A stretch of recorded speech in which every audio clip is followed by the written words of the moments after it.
দুবাইতে অতিবৃষ্টিতে বন্যা হওয়া কি আযাবেরই লক্ষণ?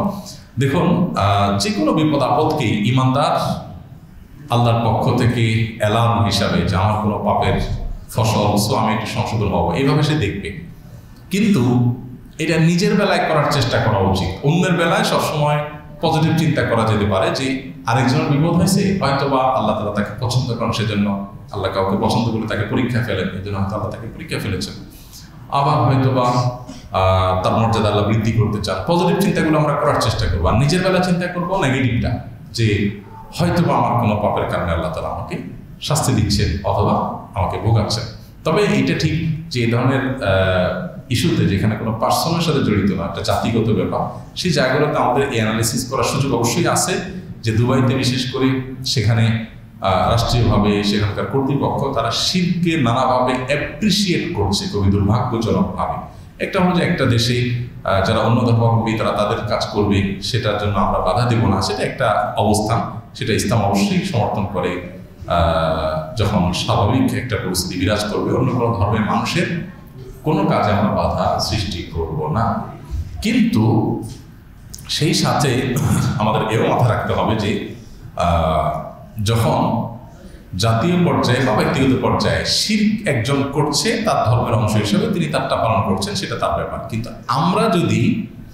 আমরা যদি সেটাকে অ্যাপ্রিসিয়েট করি, সেটাকে আমরা যদি রীতিমতো বলি যে হ্যাঁ বাহবা দেই, তাহলে সেটা ভয়ঙ্কর একটি ব্যাপার যেটা সেখানে হয়েছে, এবং আমরা নানাবিধ অপরাধ কর্মের জন্য অভয়ারণ্য হিসাবে সেটাকে, দেশটাকে, ভূখণ্ডটাকে ব্যবহার করা হচ্ছে। দুর্ভাগ্যজনক, মুসলিমদের একটা ভূখণ্ড এভাবে আপনার অন্যায় এবং অপরাধ কর্মের জন্য ব্যবহার হবে, এটা দুঃখজনক। এটার জন্য আমরা সবাই মর্মপীড়ায় ভুগি।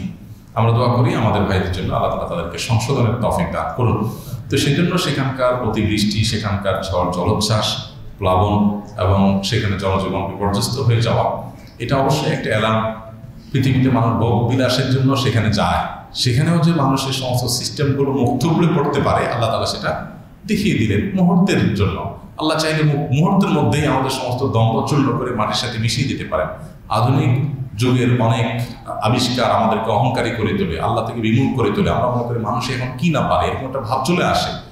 আল্লাহ রাব্বুল আলামিনের জন্য এগুলো সবগুলো ধ্বংস করা যেমন মুহূর্তের ব্যাপার, আবার একইভাবে এগুলো মানুষের বিবেক বিবেচনা, মানুষের বুদ্ধিতে দিয়ে আল্লাহ তাআলা আবিষ্কারের সুযোগও দিয়েছেন।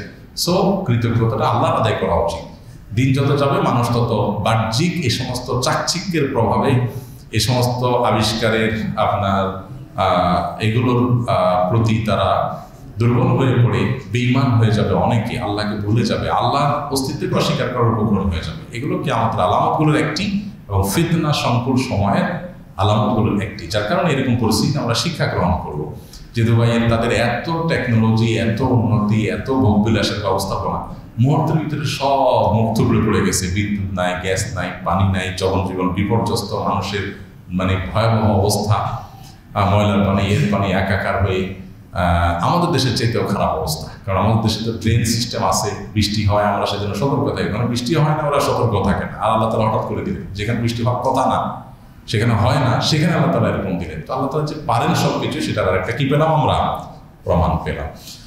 তো আমরা দোয়া করি আল্লাহ তাআলা তাদেরকে সংশোধন হওয়ার তৌফিক দান করুন। তাদের অপরাধ কর্মের কারণে এটা একটা আল্লাহর পক্ষ থেকে দেওয়া বার্তা হতে পারে। আবার একইভাবে এটা সুন্নাতুল্লাহ ফিল আরদ, পৃথিবীতে আল্লাহর যে সুন্নাহ বা আল্লাহর যে নিয়ম, সেটাও হলো যে মরু অঞ্চলে মরু ঝড় হবে, সমুদ্র তীরবর্তী জায়গায় ঝড় জলোচ্ছ্বাস হতে পারে। এটা আল্লাহ তাআলার সুন্নাহর অংশও হতে পারে, কিন্তু সন্দেহাতীতভাবে এর মাধ্যমে আমাদের শিক্ষা গ্রহণ করার বহু বিষয় আছে।